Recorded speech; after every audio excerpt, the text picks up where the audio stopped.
Hello दोस्तों, आज हम संस्कृत का पांचवा टॉपिक कंटिन्यू करेंगे। पिछले चार जो टॉपिक हम लोगों ने पढ़े हैं उसके अंदर हम लोगों ने पार्ट वन का जो भी लेक्चर सीरीज से जो जो क्वेश्चन हम लोग को एग्जाम में आ सकते थे वो देखे थे। आज का जो पांचवा टॉपिक है इसके अंदर हम देखने वाले हैं कि कारक कौन से प्रकार के होते हैं। हमारे पार्ट वन का मैं आपको याद दिला दूँ, पार्ट वन के अंदर हमारा टॉपिक नंबर 5 चालू है जिसका नाम है कारक।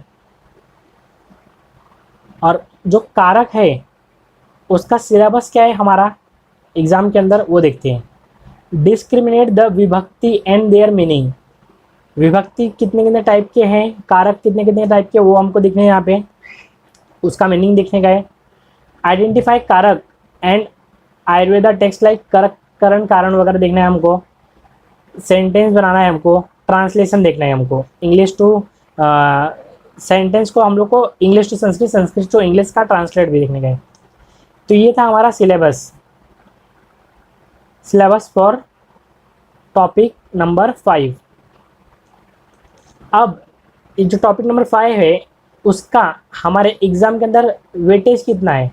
वेटेज है 15 मार्क्स का, जिसका डिस्ट्रीब्यूशन ऐसा है, 5 मार्क के लिए आपको एमसीक्यू आएगा, 5 मार्क के लिए आपको एसएक्यू आएगा, शॉर्ट आंसर क्वेश्चन, 5 मार्क के लिए आपको लॉन्ग आंसर क्वेश्चन आएगा एलएक्यू। जैसे 5 5 5, यानी ये जो टॉपिक है आपका बहुत ही ज़्यादा इंपॉर्टेंट टॉपिक है क्योंकि इसका वेटेज 15 मार्क का है। अगर ये टॉपिक आप लोगों ने अच्छे से कर लिया तो बेशक आपको एग्ज़ाम में 15 में से 15 मार्क्स मिल जाएगा। मैं ऐसा इसलिए बोल रहा हूँ क्योंकि ये टॉपिक बहुत ही सिंपल है।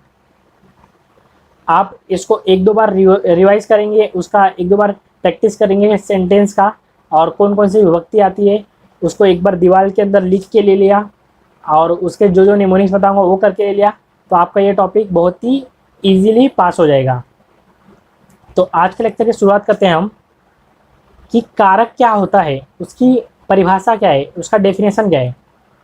तो कारक का परिभाषा ऐसा है, क्रिया को जो करता है अथवा क्रिया के साथ जिसका सीधा संबंध होता है उसको कारक बोलते हैं।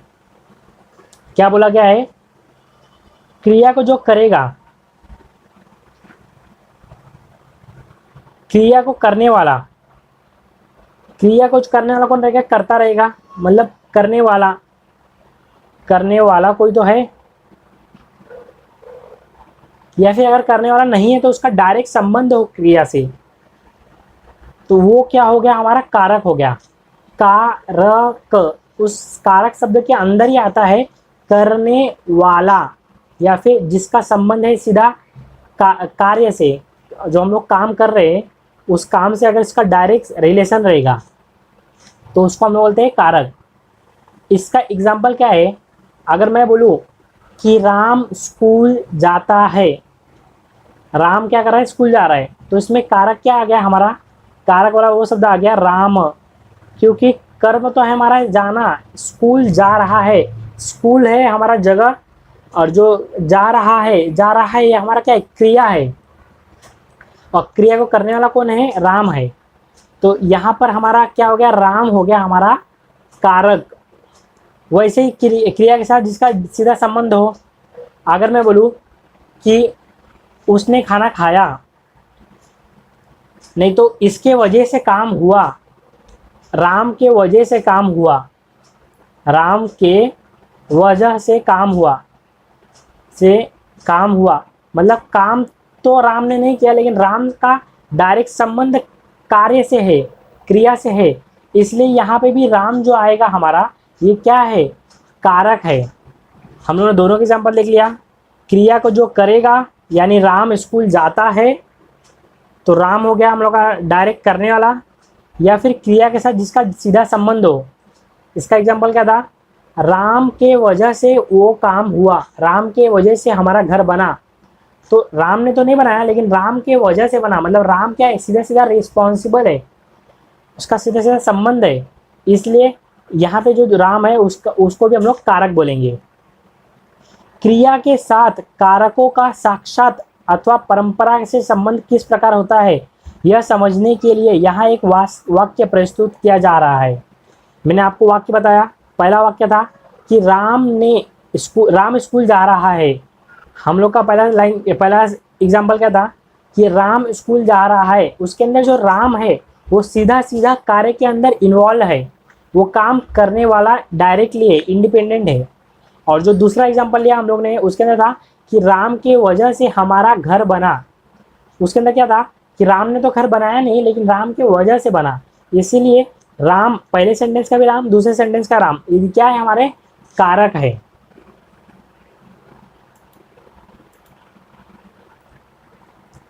अब हमको देखने का है कि कारकों की संख्या क्या होती है। कारका नाम संख्या, टोटल कितने कारक हमारे संस्कृत के अंदर बताए गए हैं। तो कारकों की संख्या कितनी है, 6 है, 6। अब वो कौन कौन से हैं, इसका एक श्लोक है, इसको हम लोग देख लेते हैं। कर्ता, कर्म, करण, संप्रदान, अपदान, अधिकरण। कर्ता, कर्म, करण, संप्रदान, अपादान, अधिकरण, ऐसे हो गए टोटल 6 हमारे कारक हैं। कितने हैं, 6 कारक हैं। अब इस श्लोक को हम लोग देखते हैं। कर्ता कर्म च करणम संप्रदानम तथैव च अपादान अधिकरण इह इत्याह कारणानि षट।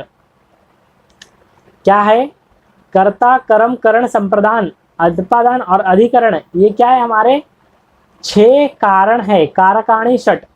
ये हमारे 6 कारण बताए गए हैं, कारक बताए गए हैं। कर्ता, कर्म, करण, संप्रदान, अपादान, अधिकरण, 3 इधर पे टोटल संस्कृत में 6 कारक बताए गए हैं। क्रिया के साथ षष्ठी संबंध का सीधा संबंध न होने के कारण उसे कारक नहीं माना गया है, यह विभक्ति कहलाता है। अब हम देखेंगे कि कारक और विभक्ति ये क्या क्या चीज है। अभी तक तो हम लोगों ने कारक पढ़ा, लेकिन विभक्ति क्या चीज है ये हमको आगे देखना है। ये सेंटेंस को अभी हम लोग यहाँ पर जस्ट रीड करके चलते हैं। आगे जब कारक और विभक्ति साथ साथ में हम लोग पढ़ेंगे, तब हम लोग देखेंगे कि जो षष्ठी है, षष्ठी जो है वो कारक क्यों नहीं है और षष्ठी डायरेक्ट विभक्ति क्यों है। अभी तक याद रखिए कि जो षष्ठी आएगा वो कारक नहीं होता है, षष्ठी डायरेक्ट विभक्ति होता है।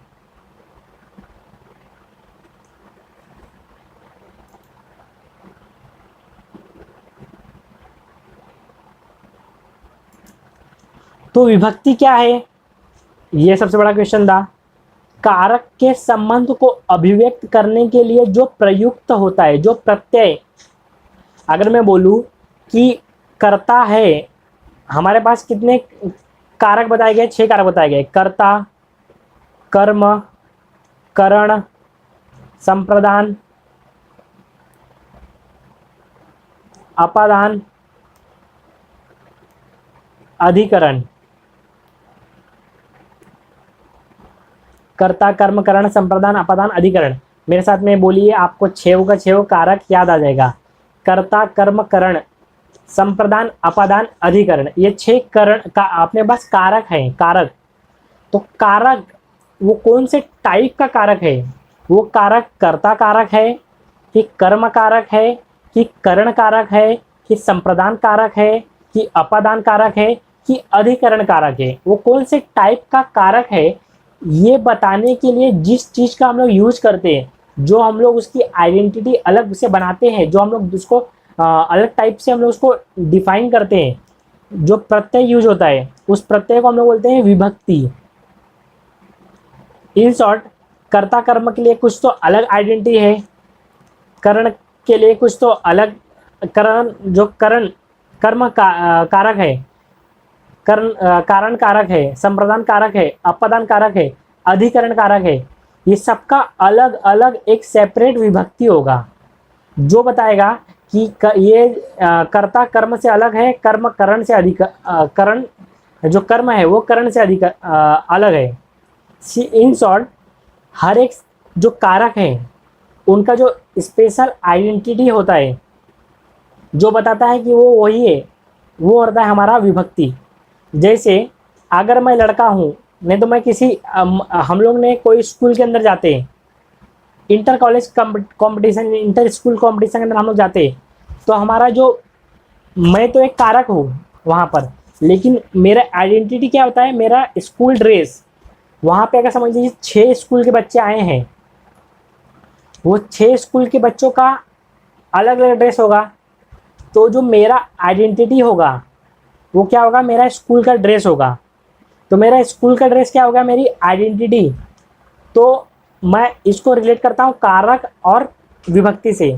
तो कारक हो गया मैं, और मेरी आइडेंटिटी बताने वाला क्या हो गया, मेरा स्कूल ड्रेस विभक्ति। क्यों? क्योंकि उसको, उस ड्रेस ने ही बाकी स्कूल के बच्चों से मुझको अलग किया है, बताया है कि मैं इस XYZ स्कूल के अंदर पढ़ता हूँ, ये जो सामने वाला पर्सन है वो किसी ABC स्कूल के अंदर पढ़ता है। अलग अलग स्कूल के बच्चे लोग के अलग अलग ड्रेस रहेगा, इसीलिए हर एक कारक के लिए अलग अलग आइडेंटिटी रहेगा, अलग अलग प्रत्यय यूज करेंगे हम लोग जब संस्कृत के अंदर वो शब्द लिखेंगे। तो ये हो गया विभक्ति का एग्जाम्पल। अब हमारे संस्कृत के अंदर 2 प्रकार की विभक्तियाँ होती है। कितने टाइप की विभक्ति होती है? 2 टाइप की। पहला होता है कारक विभक्ति, दूसरा होता है उपपद विभक्ति। अब कारक विभक्ति कब लगेगा, उपपद विभक्ति कब लगेगा, और उसके टाइप क्या, वो दोनों के बीच का डिफरेंस क्या है, कारक विभक्ति उपपद विभक्ति से अलग क्यों है, ये सब डिफरेंस हम लोग आगे आने वाले लेक्चर के अंदर देखने वाले हैं।